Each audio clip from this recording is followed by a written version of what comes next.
अस्सलामुअलैकुम वरहमतुल्लाहि वबरकातुहू। आप देख रहे हैं बेदारी न्यूज़ और मैं हूं मोहम्मद फैसल मदरी। पाक अमेरिका ताल्लुकात के ऊपर गुफ्तगू करते हैं कि पाकिस्तान का अमेरिका के साथ किस तरह का रिश्ता और ताल्लुक़ रहा था और रहा है और आइंदा होने वाला क्या है। अमेरिका सुपर पावर का चूरन बेचने वाले बेच चुके, आज फिर से वही चूरन बेचने की कोशिश की जा रही है। वज़ीर आज़म इमरान खान का दौरा इस बात का शाहिद है कि वही अवाम लिबरलिज़म के हामी लोग दोबारा से USA के इस दौरे के ऊपर तरह तरह के इश्काला, तरह तरह की गुफ्तगू कर रहे हैं कि यूँ लगता है पूरी दुनिया फतह कर ली। एक दोस्त ने बड़ी प्यारी बात की कि अगर ये ताल्लुक़ अमेरिका से तुम्हारा बन रहा है तो तुम इतने अपने आप को बहादुर और खुशकिस्मत समझ रहे हो, अगर और यही ताल्लुक़ अगर अल्लाह से होता तो फिर तुम्हारा क्या हाल होता, तुम क्या बन जाते। लेकिन लिबरलिज़म के हामी कभी भी इस बात को बर्दाश्त नहीं करेंगे। आइए ज़रा तहकीक करते हैं और गुफ्तगू करते हैं कि पाक अमेरिका ताल्लुकात कैसा है और कैसा रहेगा। कुरान और साहिब कुरान सल्लल्लाहु अलैहि वसल्लम ने तो रोज़े अव्वल से ही वाज़े कर दिया था कि यहूद व नसारा एक अलग कौम है और मोमिनीन अलहदा जमात है। आलम कुफ्र कभी अहले इस्लाम का दोस्त नहीं हो सकता। बरसगीर की तारीख भी गवाह है कि जब भी यहाँ मुसलमान हुक्मरान थे तो हिंदू अक्सरियत इनकी मुआवन और ताबे फरमा बनकर रही, मगर जब ईस्ट इंडिया कंपनी ने अपने कुल पुर्जे निकाले तो हिंदू अंग्रेज़ हुक्मरानों से जा मिले। यही सूरत हाल तकसीम हिंद के मौका पर नज़र आती है।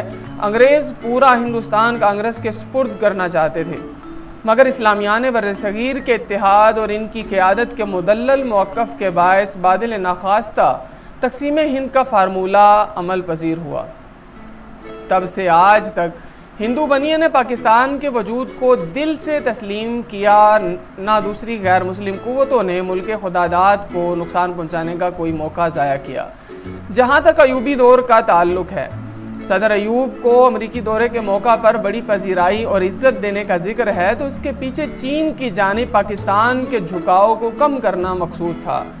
इसके फ़ौरन बाद भारत को असलहा के अंबार मुंतकिल किए गए। सितंबर 65 की जंग में अमेरिका ने पाकिस्तान की मदद से माजरत कर ली।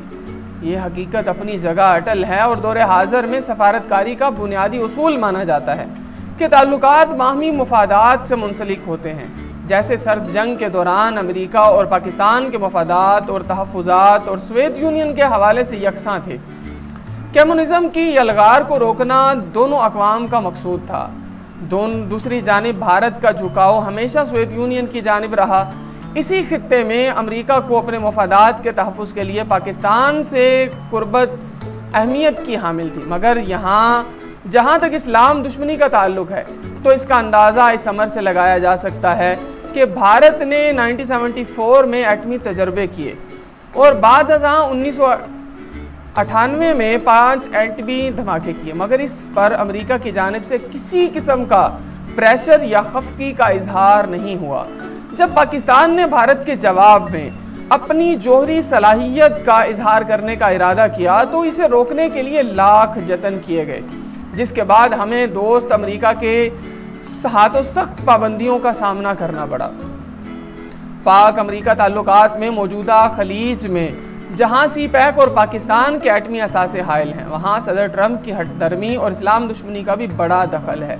चीन की बढ़ती हुई माशी तरक्की के बायस अमेरिका की आलमी बालादस्ती के असरात समेटे जा रहे हैं, जिसको रोकने के लिए अमेरिका एशिया में भारत को चीन के मद्दे मुकाबिल खड़ा करना और पाकिस्तान को भारत के जूनियर पार्टनर के किरदार में देखने की ख्वाहिश रखता है। इन्हीं मकासद के हसूल की आबियारी के लिए अमेरिका अफ़गानिस्तान में रहने की ज़िल्लत बर्दाश्त कर रहा है।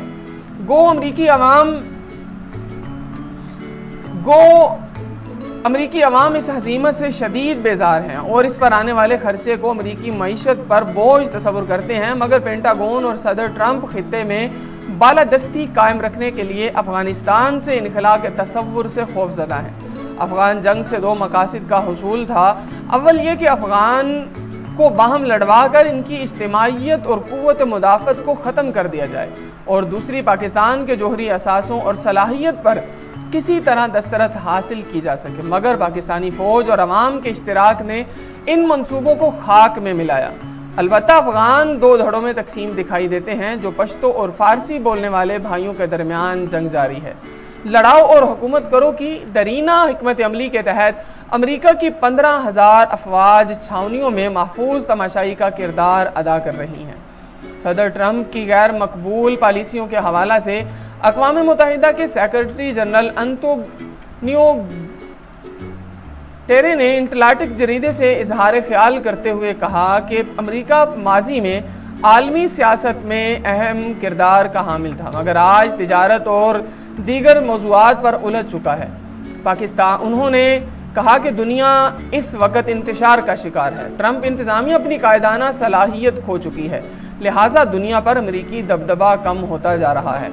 याद रहे कि ट्रंप इंतज़ामिया को अमरीका का ज़माम हुकूमत संभाले हुए साल डेढ़ साल ही हुआ था कि इस मुख्तसर अरसे में इनका ज़्यादातर वक़्त मुतनाज़ा और गैर ज़रूरी हरकत में ही इबारत था, जो आलमी अमरीकी किरदार पर सवालिया निशान है। दरअसल अमरीकी ख्वाहिशात पर अमल करना हमारे कौमी मुफाद और मिली गैरत के बरक्स है। चीन जैसे हर आजमाइश में आजमूदा अजीम हमसाया दोस्त को छोड़ना मुनासिब है, ना भारतीय बालादस्ती कबूल करना हमारी सरश्त में शामिल है, ना ही भारत की अफगानिस्तान में मौजूदगी काबिल कबूल है। अगर अमरीका पाकिस्तान के से हक्कानी नेटवर्क और दीगर अफगान ग्रुपों की मदद का शुबा रखता है, तो दूसरी जानिब पाकिस्तान को भारत की अफगानिस्तान में मौजूदगी पर भी शदीद तहफ़्फ़ुज़ात हैं, जिसके शाहिद बलूचिस्तान और कबायली इलाकों में मुतअद्दिद मरतबा मिल चुके हैं। तो नाज़रीन, आपने ये एक छोटा सा तज्ज़िया था जो मैंने आपके सामने पेश किया है। पाकिस्तान, भारत और अमेरिका ये किस तरफ झुकाव रहा यूएस का, और आज हम इनसे क्या उम्मीद लगा बैठे हैं। उम्मीद चाहे लगा ली है, लेकिन उम्मीद के साथ साथ हमें गुज़श्ता से पेवस्ता जो किरदार है यूएस का, वो भी अपने सामने रखना है, और उसके ऊपर भी हमने सोच विचार करनी है कि हमारे साथ आने वाले वक्त में क्या हो सकता है। साथ रहिए, साथ दीजिए। वस्सलामु अलैकुम। पाकिस्तान जिंदाबाद, इस्लाम पाइंदाबाद।